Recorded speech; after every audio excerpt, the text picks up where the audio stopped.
তোর তো কোন হুব্বাই নাই। একক তো নামাজ কাজা করলি না পড়লি 80 হুব্বা জাহান্নামে জ্বলা লাগে। তোকে হুজুর যে জীবনে নামাজ পড়লো না তাহলে ওর কয় হুব্বা হবি? ওর তো কোন হুব্বাই নাই। কথা কন না করে কয় আমি তো নামাজই পড়ি না। কয় তাহলে তো তুই এগুলো গুড়ার ডিম বুঝবি না, তুই চলে যা।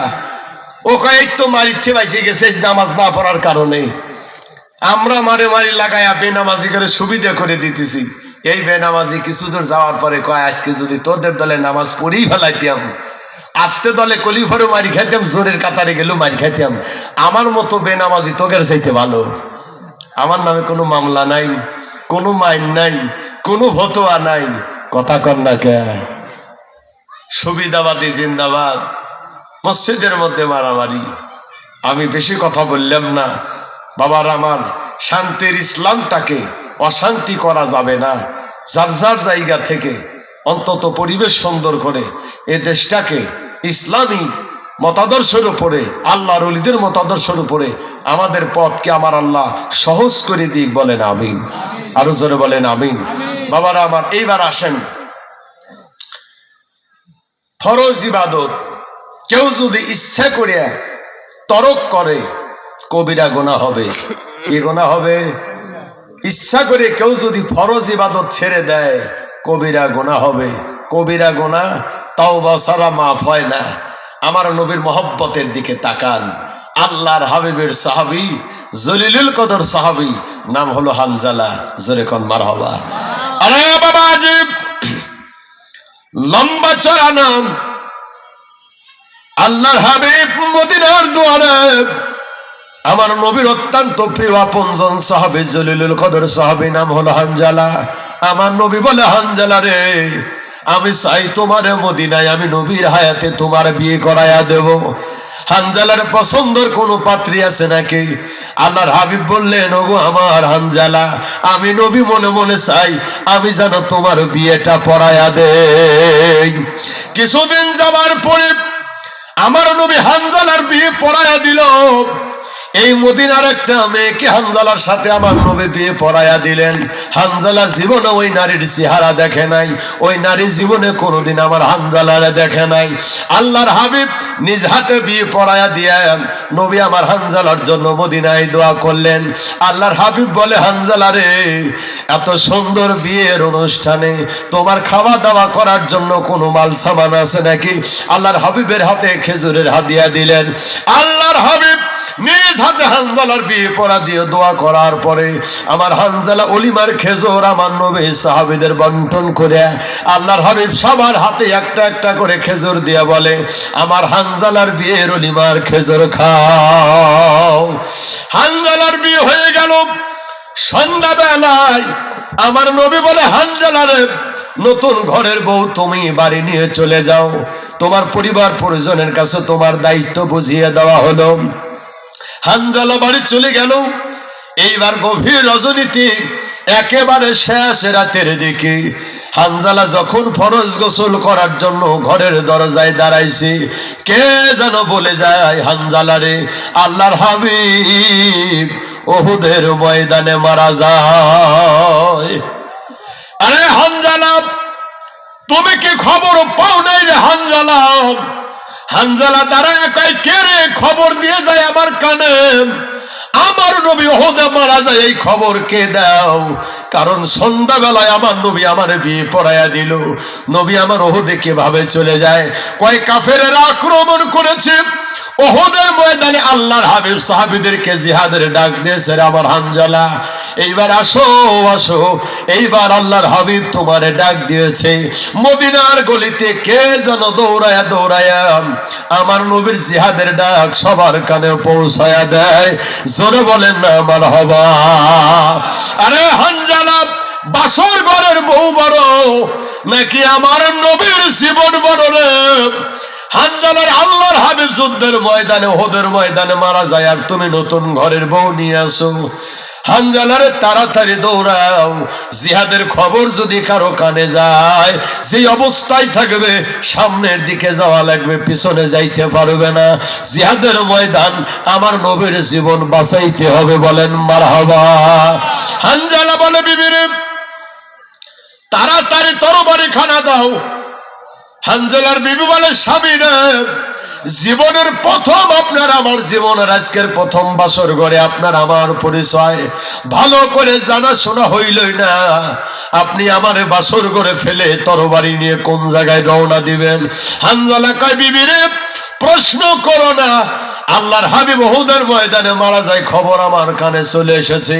তোমার মতো বউ তো দূরের কথা, তামাম জগতের চাইতে আমার নবী আমার জানের চাইতে আপন। তাড়াতাড়ি তরবারি দাও রে, যুদ্ধের ময়দানে যাব।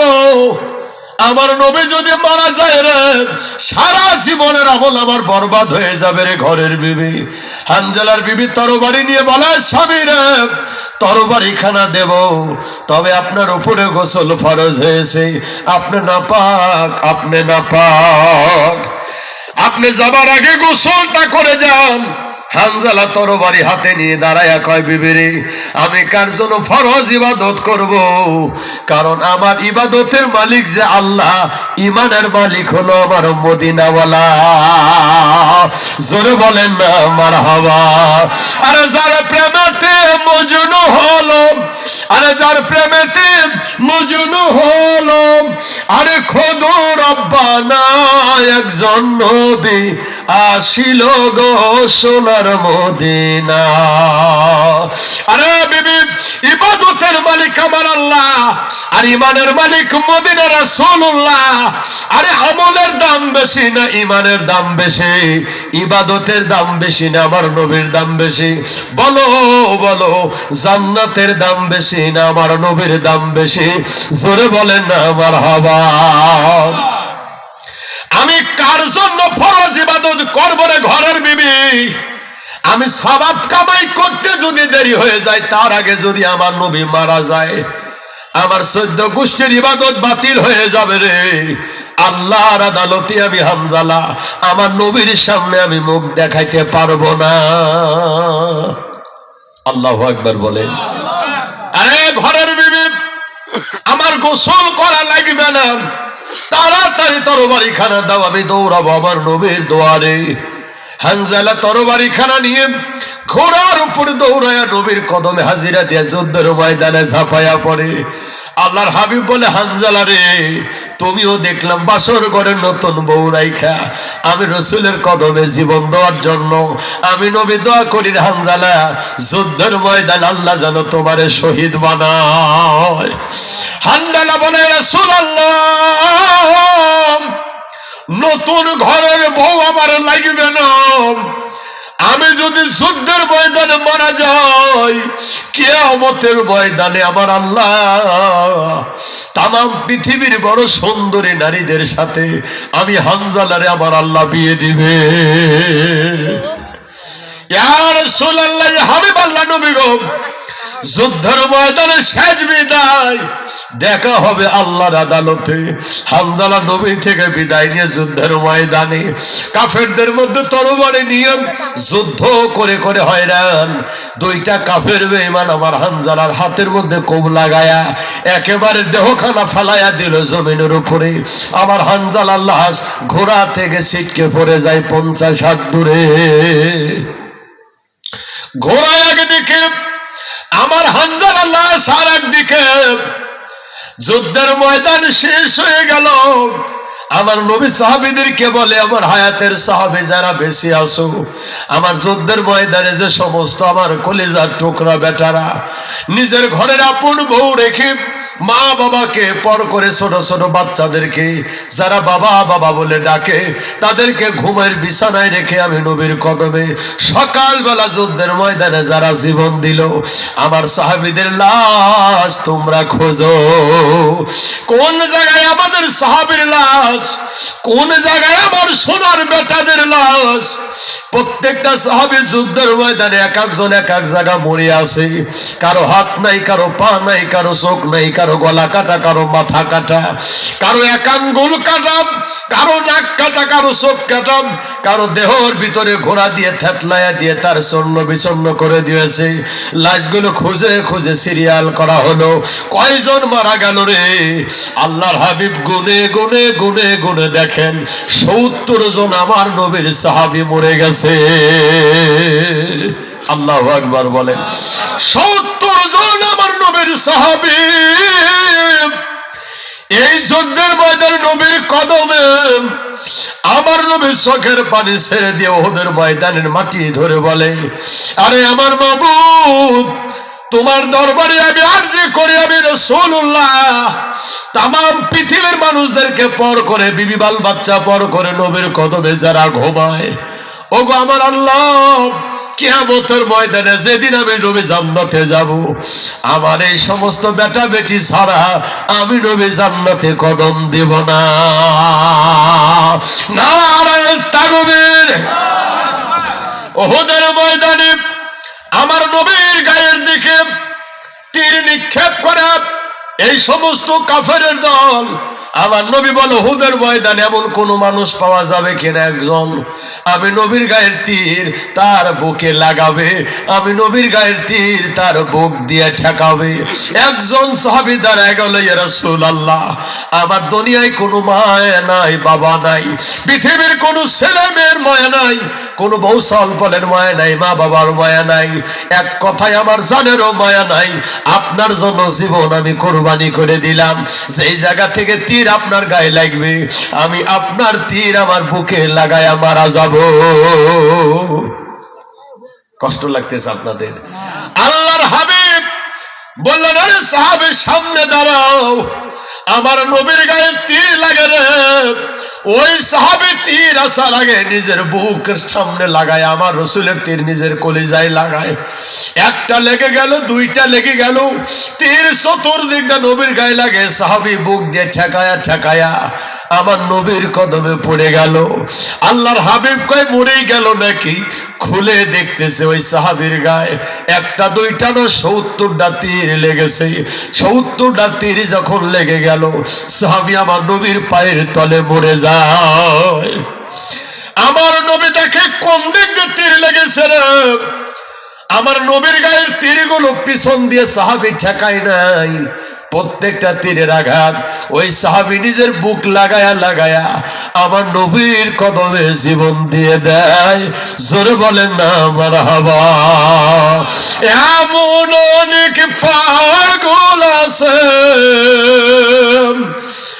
নবীর প্রেমে মরায় আমার, ব্যথায় হৃদয় ভরায় আমার, আমি ব্যথা নিয়ে যাব মরা, ব্যথায় হৃদয় ভরায় আমার। এমন অনেক পাগল আছে মুর্শিদ প্রেমে মরা তারা, দিবানিশি কাঁদে তারা। বলেন মারহাবা।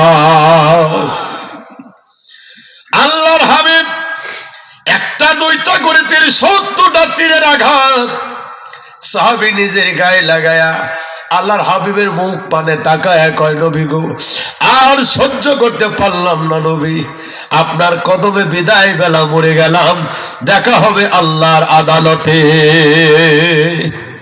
আমার নবীজি উহুদের ময়দানে সবগুলো লাশ গুনে গুনে দেখেন 70 জনের লাশ, কিন্তু মাত্র এই 70 জন লাশের মধ্যে 2টা লাশ পাওয়া গেল না। জোরে বলেন কয়টা? আরে 2 জন সাহাবীর লাশ এখনো নাই রে। 2 জন সাহাবীর লাশ এখনো পাওয়া যায় না। একজন হলো আমির হামজা, আমার নবীর চাচা, আর একজনের নাম হলো হানজালা। আমার নবী কয়, রে সবাই এই জায়গা, আমার হানজালা কোথায়? আল্লাহর হাবিব বলে, দেখো তো আমার হানজালা কোন জায়গায়। তদন্ত করে কাফেরদের শাড়ির মধ্যে খুঁজে খুঁজে হানজালার লাশ পাওয়া গেল। হানজালার হাত এই দিক দিয়ে কাটা, এই দিক দিয়ে কাটা। আমার নবী ধরে কোলে করে নিয়ে এসে লাশের শাড়িতে শোয়া আমার নবী কয়, আজকের এই যুদ্ধের ময়দানে যারা মারা গেল তাদের গোসল করানো হবে না। কেন গোসল করাবো না? কয়, যুদ্ধের ময়দানের শহীদদের গোসল করালে রক্তের দাগ মুছে যাবে। আমি নবী আল্লাহর হাবিব এই যুদ্ধের ময়দানের হাত কাটা, পা কাটা, চোখ কাটা, মাথা কাটা, গলা কাটা আমার রক্ত মাখা সাহাবীদেরকে গায়ের মধ্যে ছিঁড়া ফাটা কাপড়গুলো নিয়ে আমি আল্লাহর আদালতে দাঁড়াবো। আল্লাহ মাফ করবি না? ও কায়দা আমি করবো কোন মারহাবা। আমি আমার শহীদদের রক্তের দাগ আমি পানি দিয়ে ধুতে দেব না রে। রক্ত মাখা দেহ কাঁচা কুটে দেহ নিয়ে আমি রসুল কামলিওয়ালা এই সিরা ফাটা গায়ের জামা নিয়ে ওদেরকে কবরে দাফন করা হবে। আর ওরা আমার সাথে আল্লাহর আদালতে দাঁড়াবে। আল্লাহর আদালত বিচারের ময়দানে এরা যখন দাঁড়াবে, কারো হাত নাই, কারো পা নাই, কারো চোখ নাই, কারো গলা কাটা, কারো মাথা কাটা, বিভিন্ন অঙ্গ প্রত্যঙ্গ হারা, দেহ দিয়ে দরদার করে রক্ত বাড়াবে, গায়ের মধ্যে ভালো কোনো কাপড় নাই, সিরা ফাটা কাটা কুটে কাপড়। আল্লাহ বলবে রে কারা এরা কারা? আমার নবী বলবেন আল্লাহ এরা হলো তোমার দিন কায়েমের সৈনিক, আমার নবীর মহব্বতের শহীদ তারা। আমার আল্লাহ বলবেন রে রাসূল আল্লাহ এই দামি মেহমানদেরকে এই জায়গা নাম জান্নাতের সবগুলো দরজা খুলে দিলাম রে নবী আল্লাহ। যেই দরজা দিয়ে আপনার প্রাণের সাহাবীরা বেটারা খুশি সেই জায়গা দিয়ে ঢুকবে, কেউ বাধা দিবে না, তাদের বিচার হবে না আল্লাহর আদালতে, তারা হবে আমার জান্নাতের দামি মেহমান। ওই শহীদরা বলবে ওগো আমার আল্লাহ জান্নাত দিয়ে করব কিরে বাবু, জান্নাত আমাদের আর লাগবে না, আল্লাহ আমাদের মনে চায় আবার আপনি আমাদের দুনিয়ায় পাঠান, আবার আপনার দিন কায়েমের জন্য নবীকে দেখায়া দেখায়া যুদ্ধের ময়দানে আবার জীবন দেব। জান্নাত পাওয়ার চাইতে আল্লাহ রাস্তায় জীবন দিতে বড় মজা লাগে। জ্বালা জোড়ায় না ও জালা জোড়ায় না।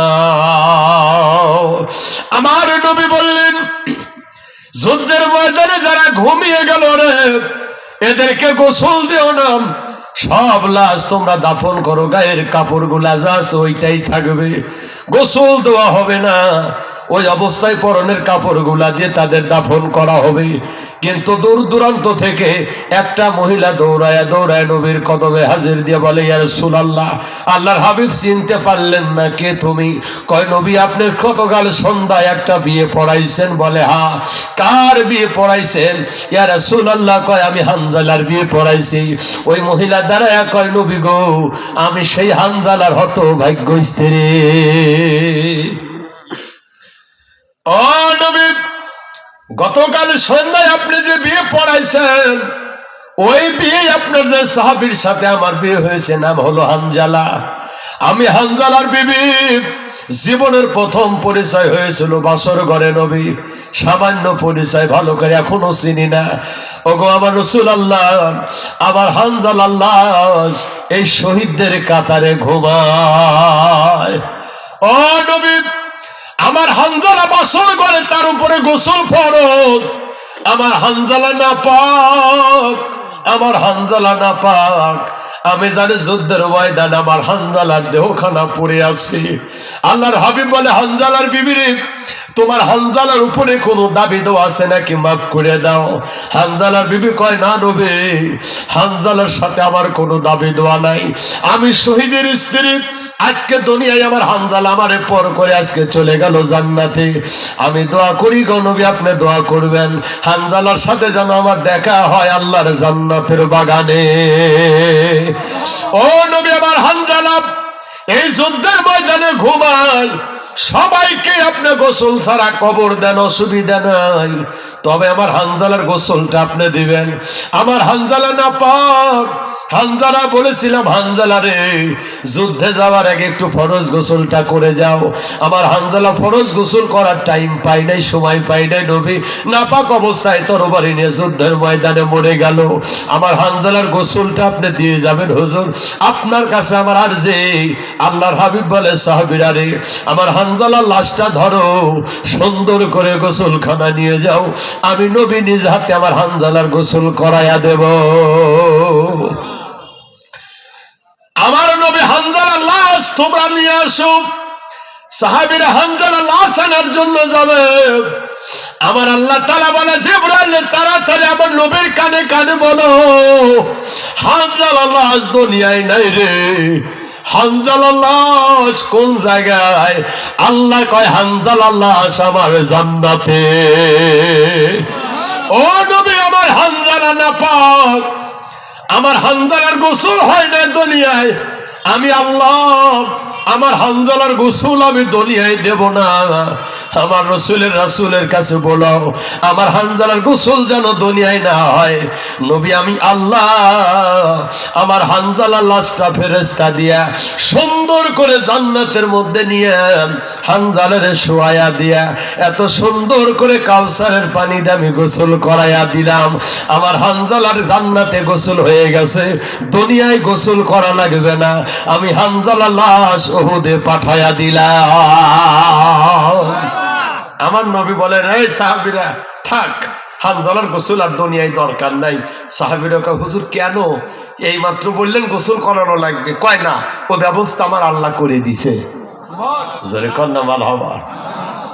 কে? আল্লাহ তুই রে তুই, আউয়াল ও আখিরি আল্লাহ তুই রে তুই, আল্লাহ তুই রে তুই, আউয়াল ও আখির আল্লাহ তুই রে তুই। আল্লাহর হাবিব বলে, আর আমার সাহাবীরা, আমার হানজালার কপাল এত ভালো রে পাগলের দল, আমার হানজালা নাপাক হয়েছে দুনিয়ায়, আর আমার হানজালার ফরজ গোসল হয়ে গেল আমার আল্লাহর জান্নাতের কাউসারের যমুনায়। আমার হানজালার গোসল দেওয়া লাগবে না, আমার আল্লাহ হানজালারে গোসল দিয়ে দেখো পাঠাইয়া দিয়েছে। তোমরা কবর খনন করার ব্যবস্থা করো। সাহাবীদের মনে মানে না, গোপনে গোপনে গুনে গুনে গুনে গুনে কয় চল হানজালার গোসল আল্লাহ কেমন করে দিল একটু নিজের চোখে একটু দেখা আসে। একবার দুইবার তিনবার লাশ ডামায়া ডামায়া হানজালা লাশের কাছে যা কয়, হানজালা রে তোমার গোসল নাকি আমার আল্লাহ করাইছে। আরে হানজালা কেমন গোসল আল্লাহ করাইয়া দিল? সাহাবীরা হানজালার দাড়ির মধ্যে হাত লাগায়, মাথার মধ্যে হাত লাগায়। এখন দেখতে পায় হানজালার দাড়ি দিয়ে চুল দিয়া জান্নাতের পানি গোসলের পানি গড়ায়া গড়ায়া উহুদের বালুর ময়দান ভিজে যায়। আরে ভাইজান, আমার হানজালার গোসল হয়ে গেল জান্নাতে। এইবার বলো রে বলো, আরে ইবাদত যদি কেউ ইচ্ছা করে ফরজ ইবাদত তরক করে তার কবিরা গুনাহ হবে। কিন্তু আমার হানজালার গোসল হয়ে গেল নাপাক অবস্থায়, ফরজ গোসল হয় নাই। ফরজ গোসল বাদ দিয়া নবীর কদমে জীবন দিল। হানজালার গোসল আল্লাহর জান্নাতে হয়। আমার হানজালার ফরজ গোসল গেল কোন জায়গায়? ফজরের নামাজ গেল কোন জায়গায়? হানজালার এত বড় মর্যাদা ইবাদত দিয়ে না, হানজালার এত মর্যাদা হয়েছে আমার নবীর মহব্বত দিয়া। রাসূলের মহব্বত যদি অন্তরে না থাকে, কাবা বাইতুল্লাহর ইমামতি করে মরে গেলেও ওটা বেঈমান অবস্থায় মারা যাবে। কথা কন না করে? আরে ইবাদতের দাম বেশি নাকি আমার নবীর মহব্বতের দাম বেশি রে? খাইবারের যুদ্ধের ময়দানে আমার নবী হঠাৎ করে একদিন সন্ধ্যা আপনার আসরের নামাজের বেলায় আল্লাহর হাবিব আলী রাদিয়াল্লাহু তাআলা আনহু, আমার নবীর জামাতা, আমার নবীর আপন চাচাতো ভাই, খাতুনে জান্নাতের স্বামী শেরে খোদা মাওলায় আলী, জোরে বলেন মারহাবা। আমার নবী বলে, আরে আলী, এই যুদ্ধের ময়দানে আমার কেমন যেন ক্লান্ত লাগে না, একটু দয়া করে তুমি একটু মাটির উপরে বসো, আমি নবী তোমার উরুর উপরে মাথা দিয়ে একটু আরাম করবো রে আলী।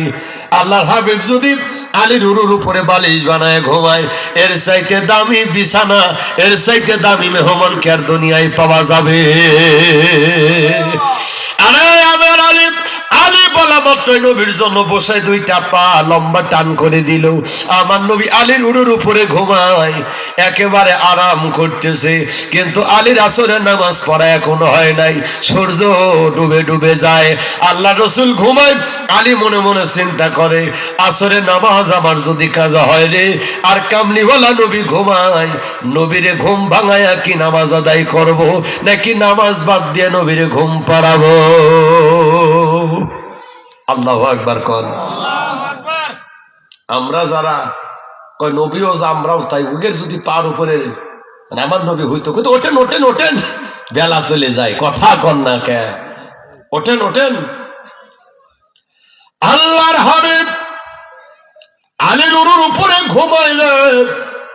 আলী কয় ইয়া রাসূলুল্লাহ, মাবুদ আমার বেলা ডুবে যায়, সন্ধ্যা লেগে যাচ্ছে, আসরের নামাজ আমার কাজাই নাকি হবে এখন? আল্লাহর হাবিব আমার উরুর উপরে ঘুমাইলেন। আমার নবীর ঘুম ভাঙাবো নাকি আসরের নামাজ আদায় করব, নাকি আসরের নামাজ ছেড়ে দেবো, নবীর ঘুমটা আরাম করে করতে দেব? আলী দ্বিধায় পড়ে গেল। আলী এইবার মনে মনে কয়, আরে নামাজ আগে নাকি আমার নবী আগে? মারহাবা বলবেন না? আরে কার ঘুম ভাঙায় নামাজ পড়বো রে? আরে নামাজের আগে আমার নবী, আরে নবী আগে নামাজ পড়ে, নবী ছাড়া কি নামাজ হবে নাকি? কথা কন না কেন? নামাজের মধ্যে আমার নবী আছেন, ওই নবীকে যদি ঘুম ভাঙায় নামাজ আদায় করে আল্লাহ যদি বেজার হয়, বংশের গোটা নামাজ বরবাদ হবে। আরে আমার নবী ঘুমায়, ইসলামের কান্ডারি, কোরআনের কান্ডারি নবী ঘুমাইছে, নবী সব জানে, এই কারণে ডিস্টার্ব করা যাবে না। 1000 রাকাতও যদি নামাজ কাজা হয়ে যায়, তারপরে নবীর ঘুমে ডাক দিয়ে ডিস্টার্ব করা যাবে না। বলেন মারহাবা। সূর্য তলিয়ে গেল, আমার নবী উঠে বলে, আলী রে, চিন্তা ভাবলে মুখটা তোমার কালাম, বুঝেছি মনে হয় আমার ঘুম পাড়াইতে গিয়ে তোমার নামাজ ছুটে গেল। আলী কয় সমস্যা নাই গো নবী, বিধান এসেছে আপনার হাতে, ইসলামে বিধান বাস্তবায়ন হয়েছে নবী আপনার হাতে। জোরে বলেন না মারহাবা।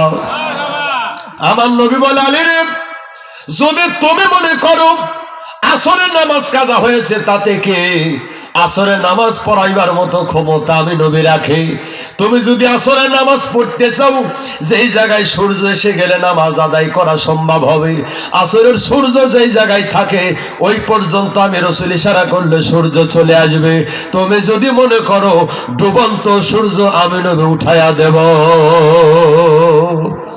মারহাবা কর। একটা ইহুদি আমার নবীর কাছে কয়, আচ্ছা আপনি যে আখিরি পয়গম্বর বিশ্বাস করব, ওই যে খেজুর গাছ দেখতেছেন দূরে, এই খেজুর গাছ যদি বলে আপনি আখিরি নবী, তাই মুসলমান হব। আমার নবী কয়, আমার বলা লাগবে না নাপিত, তুমি যাই খেজুর গাছের কও যে ওই লোকটা দাঁড়া আছে, তারে চেনো নাকি? যেরকম মারহাবা।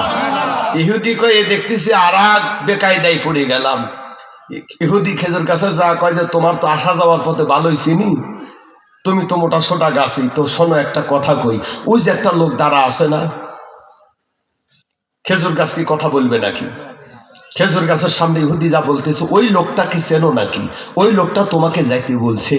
এই কথা বলা মাত্রই খেজুর গাছ ডাইন দিকে একটা মোসার, বাম দিকে একটা মোসার লাগায়, সামনে পিছনে ধাক্কা দিয়ে শিকড়গুলো ছাড়ায়া একেবারে সেকেন্ডের কম সময়ে আমার নবীর কদমে মাটির উপর দিয়ে হেঁটে নবীর কদমে সুমা লাগায়। ইয়া রাসূলুল্লাহ, ইয়া হাবিব আল্লাহ, নবী গো দেরি হয়ে গেল নাকি? ইহুদি বলেছে, আপনি আমারে ডাক দিয়েছেন, আমি দেরি করে ফেললাম নাকি? আল্লাহর হাবিবকে খেজুর গাছ সোজা হয়ে দাঁড়াও, ভয় পেও না, বলো আমি কে? ইহুদি জানতে চায়। এইবার খেজুর গাছের জবান আমার আল্লাহ খুলে দিল। বলো বলো, জবান খুলে বলো কে? কয়, আপনি হলেন আখিরি কামলিওয়ালা শেষ জামানার পয়গম্বর, লা ইলাহা ইল্লাল্লাহ মুহাম্মাদুর রাসূলুল্লাহ। জোরে বলেন মারহাবা। খেজুর গাছ আমার নবীর চেনে রে। আরে মরা খেজুর গাছ মানুষ জান্নাতে যাবে, এইটাই সারা জীবন ওয়াজ করে আপনারা শুনলেন। মরা গাছ আমার নবীর মহব্বতে জান্নাতে যাবে। একটা মরা খেজুর গাছ আমার নবীর জন্য কান্দারে মদিনায়, ওই খেজুর গাছের নাম বুখারীতে চলে আসলো। খেজুর গাছের নাম হলো উস্তনে হান্নানা। নাম কি? উস্তনে হান্নানা, একটা মরা খেজুর গাছ আমার নবীর মহব্বতে কান্দে। আল্লাহর হাবিব কয়, আয় রে খেজুর গাছ আমার বুকে আয়, আমার জন্য যদি তোর এতই মায়া, আমার ভিতরে আমার জন্য তোর যদি এতই দয়া, আরে মোরা গুড়া কাটা খাসায়, আমি নবীর বাড়ির মধ্যে তোরে জায়গা দেব, আমার রওজার পাশে তোরে খাম্বা বানায়া রাখবো। আরে আমি 2019-এর হাজির আর পাগলের দল, আল্লাহ রাসূলের রওজা খানায় আমি রবিউল দাঁড়ায়া দাঁড়ায়া বহুবার আমি জিয়ারত করেছি। উস্তনে হান্নানা কোন জায়গায়? আমার রাসূলের রওজার ডান পাশে দাঁড়ানো ওই মরা মাথা ভাঙা খেজুর গাছ এখনো রওজায় দাঁড়ানো আছে। আল্লাহ কয় খেজুর গাছের জায়গা রে, আমার নবীর কদমে না খেজুর গাছের জায়গা আল্লাহর জান্নাতে। জোরে বলেন না মারহাবা। রহমতে আলম নবী নূরে মুজাসসাম, সাহাবীরা আতর বানায় ওই নবীজির ঘাম, সাহাবীরা আতর বানায় ওই নবীজির ঘাম। জোরে বলেন না মারহাবা। আরে সেরে খোদা আলেম আসর নামাজ যদি পড়াই লাগে রে, আলী কয় জীবনে মুসলমান হওয়ার পরে নামাজ আমি কাজা করিনি, আসর কি তাই এত সহজে যাইতে দেব নাকি? আল্লাহর হাবিব বলে, আরে ডুবন্ত সূর্য আমি নাইবে পয়গম্বর, তামাম জগৎ আমি নবীর কারণে পয়দা, আমি অর্ডার করে দিলাম রে সূর্যটা। আমার আলীর আসর নামাজ পড়া হয় না, যেই জায়গায় আসরের নামাজ রক্ত হয় ওই জায়গায় সূর্য ডুবন্ত সূর্য আবার উঠে যায়। নারায়ে তাকবীর। আমার নবীর আঙ্গুলের ইশারায় আকাশের সূর্য কথা শোনে কি শোনে না?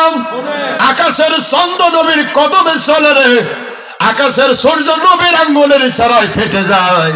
মারহাবা বলেন। আবু জেহেল মক্কা নগরীতে তার বন্ধুকে দাওয়াত করে আনছে, তার বন্ধুর নাম হল হাবিব বিন মালিক। হাবিব বিন মালিক বড় স্বনামধন্য ব্যক্তি, একেবারে রাজা বাদশাহ জমিদারের মতো তার চাল চলন। হাবিব বিন মালিক আর আবু জেহেল যুক্তি করে কয়, মোহাম্মদ রে তুমি যদি আমাদের একটা মুজিজা দেখাইতে পারো তাইলে আমরা মক্কার মুশরিক কাফেররা আমরা মুসলমান হয়ে যাব। বলে কিসের মুজিজা? কয় আকাশের চন্দ্র যদি দুই খণ্ড করে দিতে পারো। আমি হাবিব বিন মালিক ওয়াদা দিলাম আবু জেহেলের কথা বলবো না, ওটা তো সিটার বাটপার আছে। আমি হাবিব বিন মালিক যদুব আমি কাফের, তবে তুমি যদি আকাশের চন্দ্রটা দুই খণ্ড করে দেখাইতে পারো তাইলে আমি হাবিব বিন মালিক এই জায়গায় দাঁড়ায়া মুসলমান হয়ে যাব। আমার নবী কয় ঠিক আছে, তাহলে আকাশের চন্দ্র উঠুক। মানে কি উঠবে? চাঁদ উঠুক।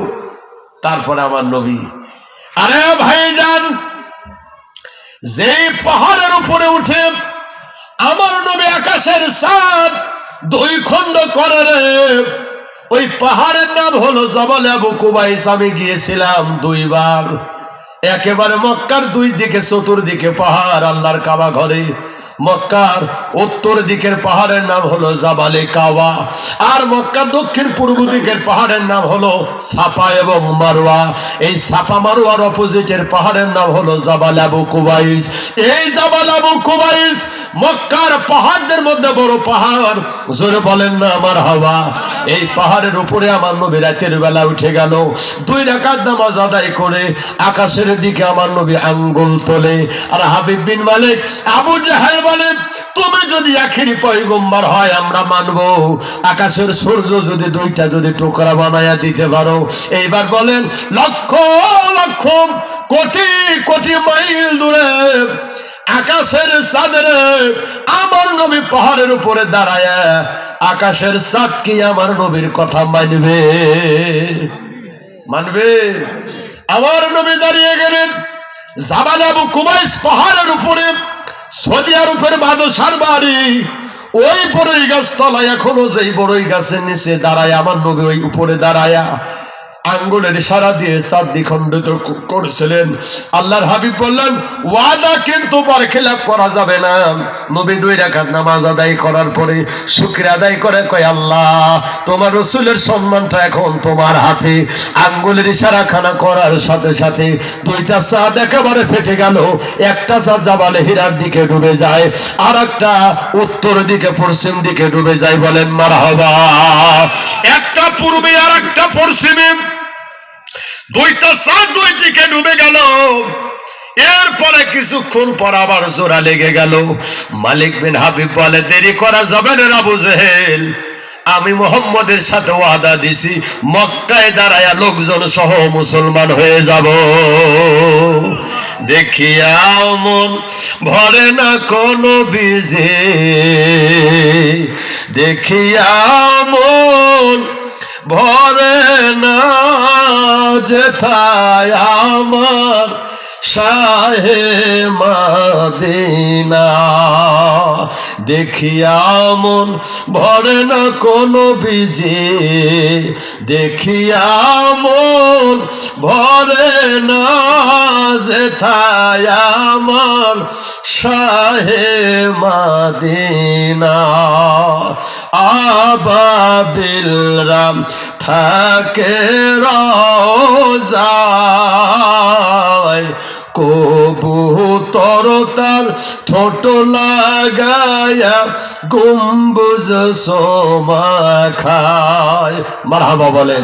ওরে আমরা মানুষ কপালে পোড়া, ওই নবীকে চিনিলাম না যেথায় আমার শাহে মদিনা, দেখিয়া মন ভরে না কোনো বিজে, দেখিয়া মন ভরে না যেথায় আমার শাহে মদিনা।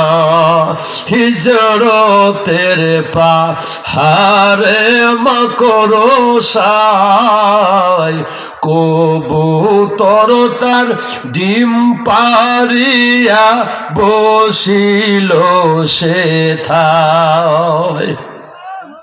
আমার নবীর সোর পর্বতের কবুতর জান্নাতে যাবে, মাকড়সা জান্নাতে যাবে। আমরা গেছিলাম মক্কার কাবাঘর থেকে 5 কিলোমিটার লম্বা জায়গা, এরপর উঠা লাগে প্রায় 1.5 কিলোমিটার। এত বড় লম্বা পাহাড়, 1.5 মাইল উঠতে কমপক্ষেও 1.5 ঘন্টার কম লাগে নাই, একেবারে গড়ি ধরিয়া। আমরা দেখলাম আমাদের বাংলাদেশের যত হাজিরা তো সব বুড়ি টুড়িয়া। আমাদের বাংলাদেশের যে সমস্ত হাজি, আফ্রিকার যে মহিলারা, তুরস্কের যে মহিলারা, ওরা যখন ওই পাহাড়ে ওঠে আমাদের দেশের পুরুষ মানুষের কোনো পুরুষ মানুষে মনে করে না, কথা কন না করে উঠে চলে যাইতেছে।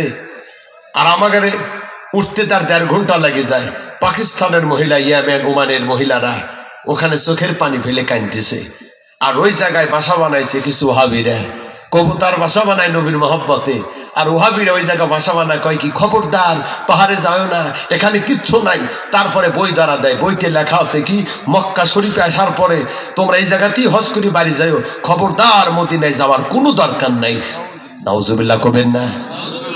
আমি বললাম তোর বাড়ি কোন জায়গায়? কয় বাড়ি তো ছিল চাঁদপুরে বাংলাদেশে। বললাম তুই এই জায়গাকে? কয় আমি ইহুদিদের দালালি করতেছি। হ্যাঁ, ওরা বলি আল্লাহর দরবারে বিরিয়ানি সিন্নি, কয় এগুলো খাওয়া জায়েজ নাই, হারাম। সে অলির দরবারে গরু চুরি করে, কালা গরু এটা চুরি করিলে অত তুটিয়ে চুরি করিলে যাইতেছে। এখন যে মোল্লা চুরি করছে আমি দেখলাম কি গরুর পাশার চেহারা আর ওর মুহের চেহারা সমান মিশে গেছে। আরে ভাইজান, আমার নবী উহুদের ময়দানে ওই জামানে সৌর পাহাড়ে যেই কবুতর আমার নবীর গুহায় আত্মগোপনে ছিল পাহাড়ের উপরে, দুনিয়ার মানুষ আমার নবীর খবর জানে না। কিন্তু কবুতর কেমনে জানলো এই পাহাড়ের দিকে আল্লাহর হাবিব আত্মগোপনে আছে? কবুতর একটা মাকড়সা ডিম, মাকড়সা জাল বনায়া দিয়ে যায়। কবুতর দৌড়ায় কয় নবী গো, আপনাকে পিছনে কাফেরেরা ধাওয়া করেছে, অসুবিধা নাই, আমি নতুন একটা বাসা বানাই এমন ভাবে ডিম ফিরে দেবো দুনিয়ার মানুষ জানবে না ভিতরে কোনো মানুষ আছে। জোরে বলেন না মারহাবা।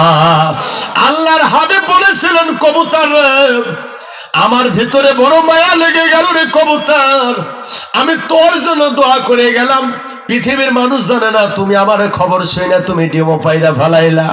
আরে কবুতর, এই পৃথিবীতে তোর কোনো খাবারের অভাব হবে না। যে কবুতর নবীর বাগানে ডিম পেড়ে নবীরে বাঁচায়, তাম পৃথিবীর পশু পাখির মধ্যে আমার আল্লাহ কবুতরের জন্য আলাদা মর্যাদা দিয়ে গেল। আমার নবী কয় কবুতরের জন্য আমি দোয়া করে গেলাম, তাম পৃথিবীর পশু পাখি পাক পাখালি গুলাম তারা তাদের নিজেদের ঘর বাড়ি বানাবে, কিন্তু আমার কবুতরের ঘর বানি কবুতর বানাবে না। কবুতরের জন্য নবীর দোয়া, আল্লাহ কয় কবুতর রে তোর ঘর বাড়ি তোর বানান লাগবে না, তোর ঘর বাড়ি বানাবে আমার উম্মতের এই বনি আদমেরা। একেবারে দামি দামি মিস্ত্রি দিয়া দোতলা, তিনতলা, চারতলা রাজপ্রাসাদের মতো কবুতরের ঘর বানাবে, আর আমার বংশের এই কবুতর গুলো রাজা বাদশার মতো জীবন কাটাবে। মারহাবা বলেন। কবুতরের ঘর আর গরু আপনার হলো গাছগাছালিতে পাক পাখালির মতো বানানো লাগে। কবুতরের ঘরকে কবুতর বানায়, আমরা নিজেরা তৈরি করতেছি একেবারে দামি খরচের কাঠ দিয়া কবুতরের জন্য রাজপ্রাসাদ। কবুতর সেখানে জীবন যাপন করতেছে, বাচ্চা দিতেছে, ডিম দিতেছে। এটা আমার নবীর দোয়া, যেরকম মারহাবা। কবুতর বলে রাসূলুল্লাহ, যদি আমরা মক্কা মদিনায় থাকি রে, এই মরুভূমির পাহাড়ি এলাকার দেশ, কোন খাবার জন্ম নেয় না, কিভাবে আমরা খাবার খাবো?